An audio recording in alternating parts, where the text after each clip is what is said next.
धाकड़ खबर, बेखौफज़ुबां, बेबाक अंदाज। धाकड़ खबर में आपका स्वागत है। मैं आपके साथ हूं अकरम रईस खान। बार बार आपको बताता हूं कि असल में अखबार का पत्रकार रहा हूं और अखबार में एक सिद्धांत बहुत अच्छे से काम करता है कि जो आदमी पॉलिटिक्स देख रहा है वो पॉलिटिक्स ही देखता है, जो आदमी व्यापार देख रहा है वो व्यापार पे ही लिखता है, जो आदमी रक्षा मंत्रालय देख रहा है, विदेश मंत्रालय को देख रहा है, वो विदेश मंत्रालय पे लिखता है। आज के टीवी चैनल्स की तरह नहीं होते कि एंकर है हर चीज़ पे वही बोलता है। इसलिए आप देखते होंगे मैं बहुत सारी खबरों पे काम नहीं कर पाता हूँ, खासकर जो इंटरनेशनल खबरें होती हैं। पाकिस्तान बगल का ही मुल्क है, लेकिन उससे जुड़ी हुई खबर इंटरनेशनल खबर तो है, तो जब आपको वहाँ की जानकारी नहीं है तो आप खबर कैसे करेंगे।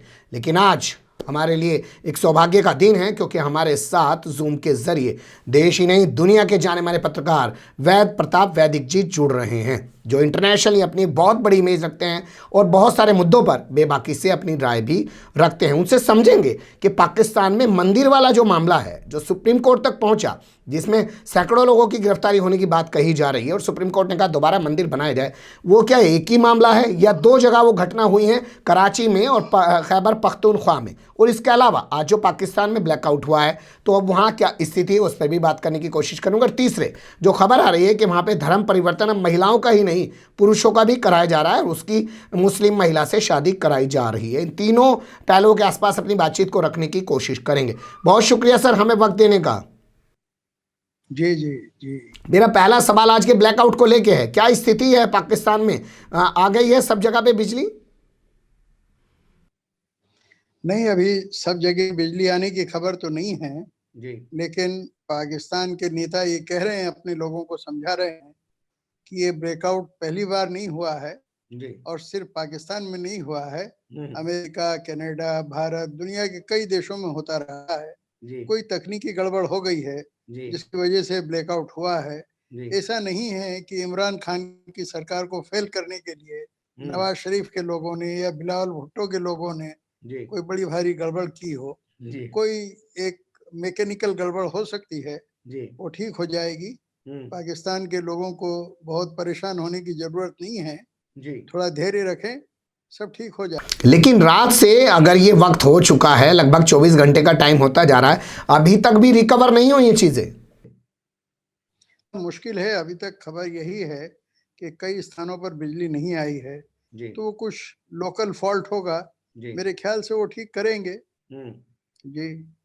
लेकिन उसको बहुत राजनीतिक उस सारे घटना को उस सारी घटना को राजनीतिक रूप देना और इमरान खान की टांग खींचना या सरकार की टांग खींचना मुझे कोई खास जस्ता नहीं है। और इमरान खान के कुछ मंत्री हैं वो जरा बड़ बोले हैं, वो भी विरोधियों पर अटैक कर रहे हैं। ये ऐसा मसला है कि जिसको सब आपस में तालमेल करके बातचीत करके धीरज से हल करना चाहिए। लेकिन इस मामले पर इमरान खान सरकार की क्यों ना आलोचना की जाए कि उन्होंने आज पाकिस्तान के क्या हालात बना दिए और अब वहां बत्ती भी गुल हो गई है सर। नहीं, वो तो आप ठीक कह रहे हैं कि जो वहाँ अपोजिशन के नेता हैं इमरान की बहुत खिंचाई कर रहे हैं और इमरान एक बहुत सफल प्रधानमंत्री साबित नहीं हो पा रहे हैं। इसका बहुत ही आश्चर्य है क्योंकि इमरान खान से मैं कई बार मिला हूँ और मुझे हमेशा ये लगता था कि वो काफी संतुलित और समझदार आदमी हैं और इतने साल राजनीति में उनको रगड़ते हुए हो गए, तो अनुभव भी काफी होगा। लेकिन जैसा हम देख रहे हैं पाकिस्तान के हालात, न वो आतंक पे काबू कर पा रहे हैं, न वो आपसी झगड़े जो शिया सुन्नियों और दूसरे लोगों के बीच हो रहे हैं। आपको पता है ना, हजारा लोगों पर भी हमले हुए हैं। तो और बलूचिस्तान में भी बड़ी गड़बड़ हो रही है।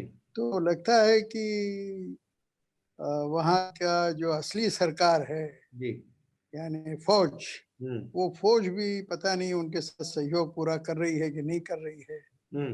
उसका भी दिमाग पलटा खा रहा है। क्या स्थिति है कुछ कहना मुश्किल है।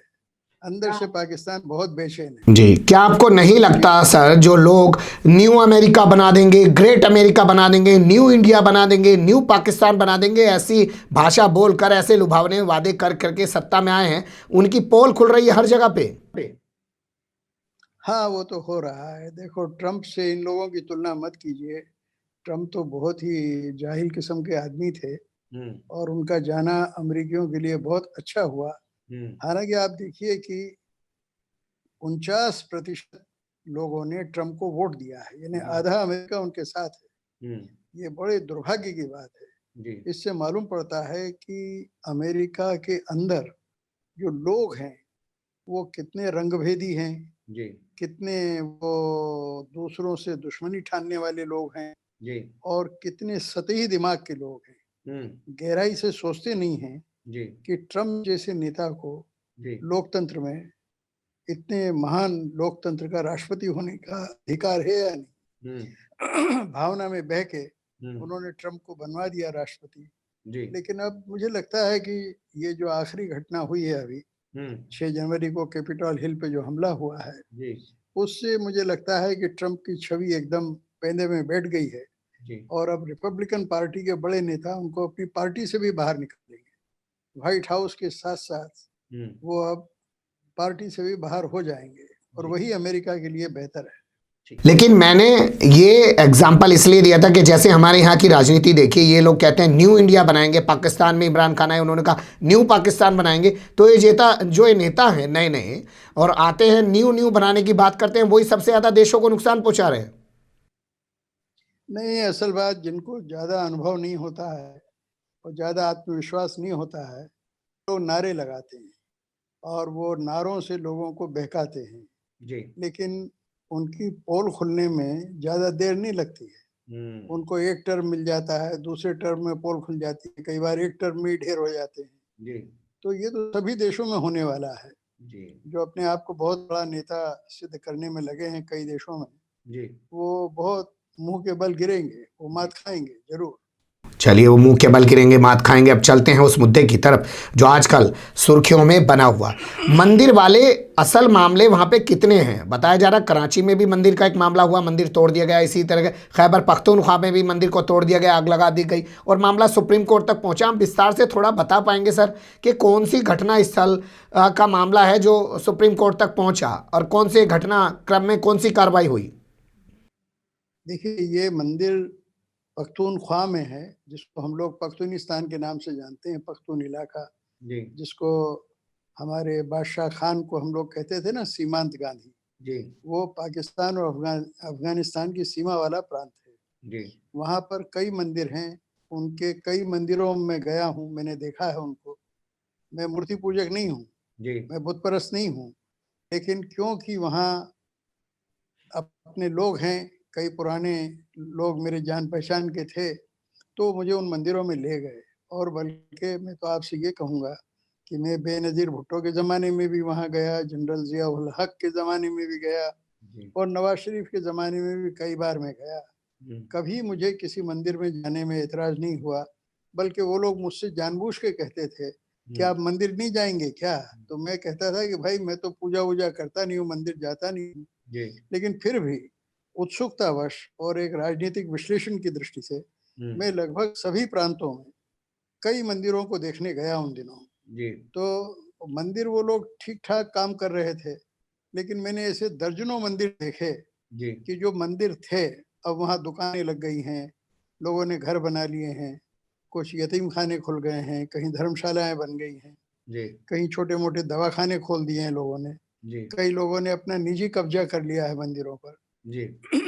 वहाँ पहले सैकड़ों मंदिर थे, लेकिन अब मुश्किल से पूरे पाकिस्तान में 20-25 मंदिर हैं। और जो सबसे प्रसिद्ध मंदिर है जो लाहौर से इस्लामाबाद के रास्ते में है, एकदम नाम उसका मुझे याद नहीं आ रहा है अभी, उस मंदिर में जाने के लिए वहाँ ये चौधरी शुजात प्रधानमंत्री थे, उनके छोटे भाई परवेज इलाही वो मुख्यमंत्री थे लाहौर के। उन्होंने अपनी व्यक्तिगत कार, मर्सिडीज कार मेरे लिए दी, सिक्योरिटी वालों को भेजा और कहा कि आप वहाँ जरूर जाइए, वो सबसे पुराना मंदिर है। और भी कई मंदिर मैंने लाहौर में देखे, उनको वो लोग दरगाह बोलते हैं कि फला महंत जी की दरगाह या फला देवी की दरगाह ऐसा बोलते हैं, और वहाँ हिंदू मुसलमान सब जाते हैं। तो वहाँ माहौल आम जनता के बीच तो ठीक ठाक है, लेकिन आप जानते हैं कि जैसे उग्रवादी भारत में हैं, उससे कई गुना ज्यादा पाकिस्तान में है। और वो लोग कभी मंदिर तोड़ देते हैं, कभी गिरजों पे हमला करते हैं, कभी मस्जिदों पे, यानी मस्जिदें किन की? हजारों लोगों की, शिया लोगों की। हजारों लोग कौन है? हजारों लोग अफगानिस्तान से आए हुए हैं, जी। शिया लोग हैं। और अफगानिस्तान में भी ये लोग मंगोल लोगों के वंशज हैं, जो चंगेज खान के साथ 11वीं 12वीं 13वीं सदी में लोग आए थे। उनके जो बच गए लोग, उनके नाती पोते बच्चे ग्रैंड चिल्ड्रन हैं, वही हजारों लोग हैं। जी। तो उनकी मस्जिदें भी तोड़ते हैं, उनको भी मारते हैं। जी। तो ये जो हालात हैं, ये ऐसा नहीं है कि सिर्फ पाकिस्तान में हैं, लेकिन पाकिस्तान में जरा ज्यादा है, ठीक है। क्योंकि पाकिस्तान मजहब के नाम पर बना है और दुनिया में कोई मुल्क ऐसा नहीं है कि जो मजहब के नाम पर बना हो। इसराइल भी जो बना है वो मजहब के नाम पर नहीं बना है, जी। वो वंश के नाम पर बना है, जाति के नाम पर बना है। तो ये एक जिन्ना साहब अगर जिंदा होते तो उनको बड़ा अफसोस होता कि उन्होंने जो बहाना बनाया पाकिस्तान बनाने का, वो बहाना ही गलत था, क्योंकि खुद जिन्ना साहब मजहबी आदमी नहीं थे। जी। लेकिन आज मजहब के नाम पर इस तरह की कार्रवाइयां पाकिस्तान होती हैं। ठीक, लेकिन मैं फिर आगे समझना चाहता हूं आपसे, जो मामला सुप्रीम कोर्ट तक पहुंचा, सुप्रीम कोर्ट ने स्वतः संज्ञान लिया और फिर कहा कि मंदिर बनाइए और 107 के करीब लोगों को गिरफ्तार करके जेल में डाला गया। ये जो कार्रवाई है, इसे वहां के प्रशासन की कार्रवाई के तौर पे आप कैसे देखते हैं? मैं इसको बहुत गजब की कार्रवाई मानता हूँ और ये बहुत शानदार कार्रवाई है। और ये सिर्फ पाकिस्तान के लिए नहीं, पूरे साउथ एशिया के लिए और अमेरिका के कू क्लक्स क्लान के लिए भी देखने योग्य है, अनुकरण योग्य है, उनको मानने योग्य है। इतनी जबरदस्त कार्रवाई है कि सुप्रीम कोर्ट ने खुद आगे होकर लोगों को बुलाया और बताया कि भाई तुम्हारा मंदिर है, हमको बताओ किसने तोड़ा है, क्या किया है। लोगों को तुरंत गिरफ्तार किया गया। और आप जानते हैं वहां सरकार किसकी है? जी। पख्तूनख्वा में सरकार भुट्टो की नहीं है, जी। सरकार नवाज शरीफ की नहीं है, आसिफ जरदारी की सरकार नहीं है, वहाँ सरकार इमरान खान की पार्टी की है। जी। और इसके बावजूद, यानी पठानों की सरकार है, वो पठानों का इलाका है, तो सबसे ज्यादा लड़ाकू और जुझारू होते हैं। जी। उन्होंने पकड़ के, पुलिस वालों ने इनको अंदर कर दिया सारे लोगों को। और फजलुर रहमान जी की पार्टी के वो नेता हैं लोकल, जिन्होंने भड़काया था। तो मुझे विश्वास है कि फजलुर रहमान जी यहाँ आए भी थे, मैं भी उनसे एक बार मिला हूँ। और वो काफी इस समय एक तहरीक चला रहे हैं पाकिस्तान में। उनको चाहिए कि अपने अनुयायियों को जरा समझाएं कि इस तरह से पाकिस्तान की छवि खराब होती है सारी दुनिया में इस तरह के काम करने से। और मुझे विश्वास, अगर सुप्रीम कोर्ट के एक्शन की आप सराहना कर रहे हैं और अगर मैं तुलना करूं भारत में ऐसी घटना से, यहाँ आप देखिए मध्य प्रदेश में आजकल मस्जिदों पे जाके झंडे लगाए जा रहे हैं, तोड़फोड़ की जा रही है, तमाम चीज़ें की जा रही है, पुलिस प्रशासन साथ में मौजूद है, फिर गुंडाई दिखाई जा रही है और कोर्ट कचहरी में तो कुछ होता हुआ दिखाई ही नहीं दे रहा है। अगर तुलना करें तो आप कहाँ पाते हैं इसको? देखिए, अपने मुल्क में पाकिस्तान जैसा नहीं है। अपने मुल्क में भी मैंने पहले ही कहा कि नासमझ लोग बहुत हैं, अतिवादी लोग बहुत हैं। वो मस्जिद पे हमला नहीं करते हैं, अपने माँ बाप पे भी हमला कर देते हैं, अपने भाई बहन पे भी हमला कर देते हैं, घर में ही हत्या कर देते हैं लोगों की। ऐसे नालायक और नासमझ लोग हैं। इसीलिए जब ये लोग किसी मस्जिद पे हमला करते हैं या किसी मंदिर पे भी हमला करते हैं, मंदिरों पे भी हमले हुए हैं। और आप देखिए कि इससे भी गंदी चीज क्या हुई है कि मंदिरों में कुकर्म होता है, मंदिरों में बलात्कार होता है, मंदिरों में व्यभिचार होता है। तो इससे ज्यादा जानवराना कोई काम हो सकता है क्या? ये आदमी का काम है, इंसान का काम है, जानवरों का काम है। ये जानवरों का दिमाग जिनकी खोपड़ी के अंदर है, वही लोग ऐसा काम करते हैं कि दूसरों के मजहब के पूजा स्थलों पर जाके उनको तबाह करते हैं, बर्बाद करते हैं, उनका अपमान करने की कोशिश करते हैं। वहाँ अपना झंडा लगा देंगे या वहाँ सुअर का मांस डाल देंगे या मंदिर में गाय का मांस डाल देंगे। क्या है भाई? ये आदमियत है क्या? ये तो इंसानियत से बिल्कुल दफा चीज है, बिल्कुल बेमतलब चीज है। और मैं इसकी बड़ी निंदा करता हूँ। जी, इसकी निंदा करते हैं, लेकिन मैं कोर्ट्स के एक्शन के बाद प्रशासन के एक्शन से तुलना कर रहा था। उस हिसाब से अगर आप देखें, आपने लोगों की मानसिकता का तो प्रदर्शन किया, बताया कि ऐसी मानसिकता है, लेकिन कोर्ट और प्रशासन को अगर आप आके तो कहाँ पाते हैं सर? नहीं, प्रशासन को भी सख्त होना चाहिए। और अपने देश में ऐसे उदाहरण हैं, कई बार मैंने देखा है कि चाहे वो हिंदू गड़बड़ करें चाहे मुसलमान गड़बड़ करें, या कई जगह ईसाइयों ने भी गड़बड़ की आदिवासी इलाकों में, उनको पुलिस पकड़ती है। लेकिन आप देखें होता क्या है कि हम मुख्यमंत्री और जो गृह मंत्री वहां हो उसको दोष देने लगते हैं या होम सेक्रेटरी को दोष देने लगते हैं, लेकिन होता क्या है लोकल लेवल पर जो पुलिस वाला है, जो पुलिस का इंचार्ज है, उसकी मनस्थिति कैसी है, उसकी मानसिक संरचना कैसी है, इस पर निर्भर करता है। अगर उसके दिमाग में एक ऐसा कि भाई न्याय करना है, मैं निष्पक्ष रहूंगा, जो गलती करेगा उसको पकड़ूंगा, तब तो ठीक काम हो जाता है। और वहाँ वो अपनी जातिवाद चला दे, मजहबवाद चला दे, या भाषावाद चला दे, या मोहल्लावाद चला दे कि भैया हमारे मोहल्ले का लड़का है, इसने मस्जिद पे हमला कर दिया, इसका कुछ नहीं करो, इसको बचा लो, ठीक है।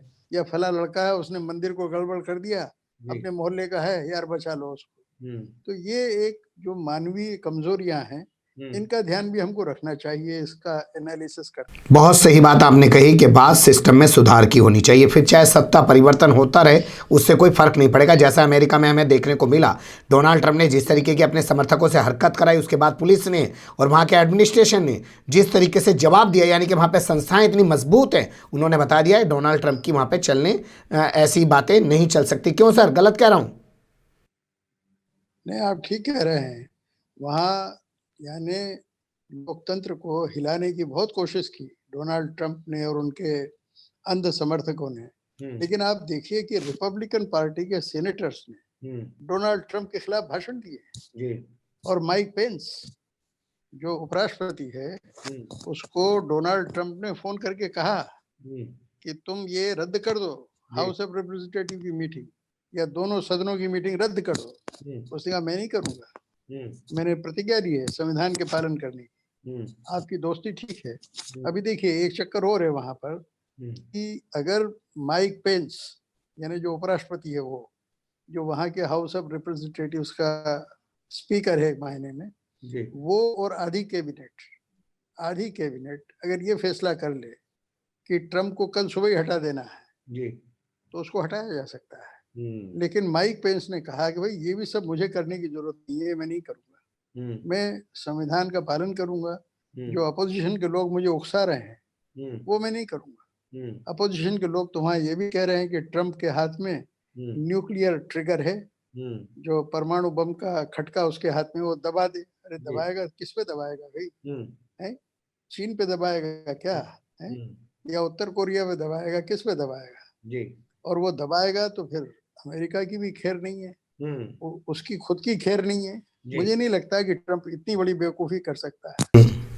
चलिए खैर, कुल मिला के पर बात ये निकल के आती है कि अमेरिका में लोकतांत्रिक संस्थाएं जो हैं वो इतनी मजबूत हैं कि डोनाल्ड ट्रंप जैसे लोग उन्हें डिगा नहीं सकते, और ना ही वो डोनाल्ड ट्रंप के इशारे पर दबाव में काम करती हैं। मैं आना चाहता हूं पाकिस्तान पे। खबरें आ रही हैं कि पहले तो वहाँ पे महिलाओं का धर्म परिवर्तन, लड़कियों का धर्म परिवर्तन कराया जा रहा था। अब खबर आ रही है हिंदू पुरुषों का भी धर्म परिवर्तन करा के उनकी मुस्लिम लड़कियों से शादी कराई जा रही है। इस खबर में कितनी सच्चाई है सर?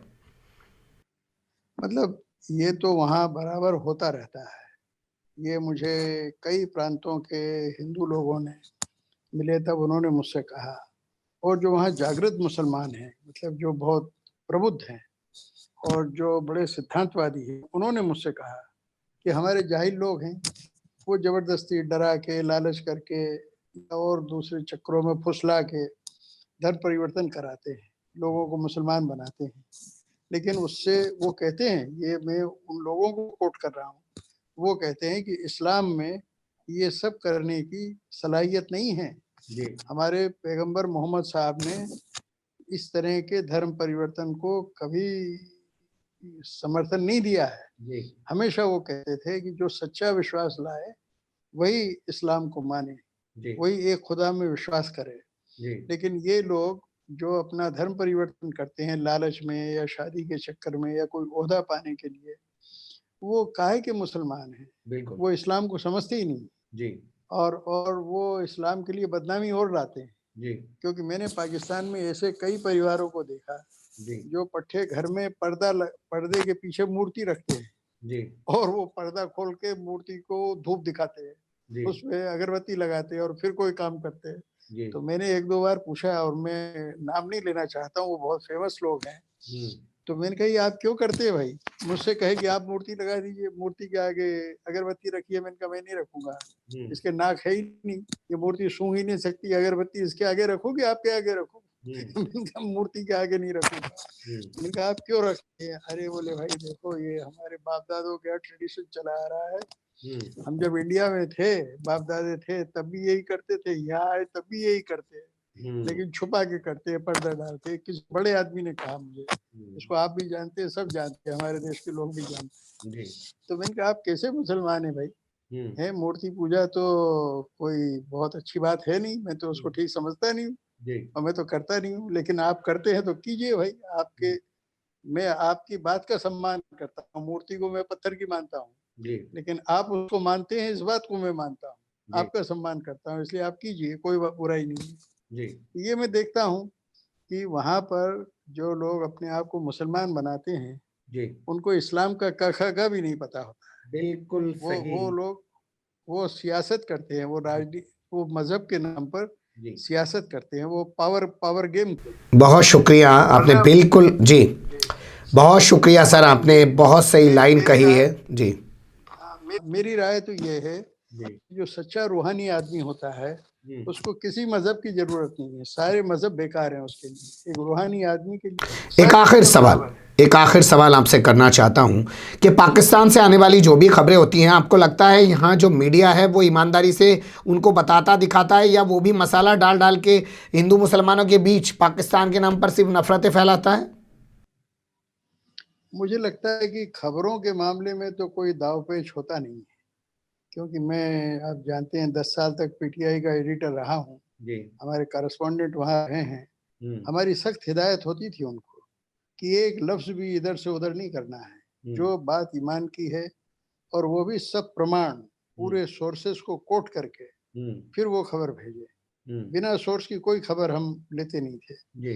तो खबरें तो अपने यहाँ ठीक आती हैं, लेकिन उनका इंटरप्रिटेशन लोग अपने अपने ढंग से करते हैं, उस पर अपना रंग चढ़ाते हैं। उसके लिए क्या करेंगे आप? पाकिस्तान में भी ये होता है, हमारे यही होता है। जी बिल्कुल सही आपने कहा कि पाकिस्तान में भी ऐसा होता है, हमारे यहाँ भी ऐसा होता है। आपने वक्त निकाला, बहुत सारी चीज़ों पे रोशनी डाली और बहुत सारी ऐसी बातें बताई जो शायद लोगों को ना पता हो आज तक, क्योंकि लोग तमाम ऐसे पैनलिस्ट को लेके बैठ जाते हैं जिन्हें कुछ आता नहीं है, सिर्फ चीखते चिल्लाते रहते हैं। फिर आपसे जुड़ने की कोशिश करेंगे सर, आपने वक्त दिया, एक बार फिर से आपका बहुत शुक्रिया।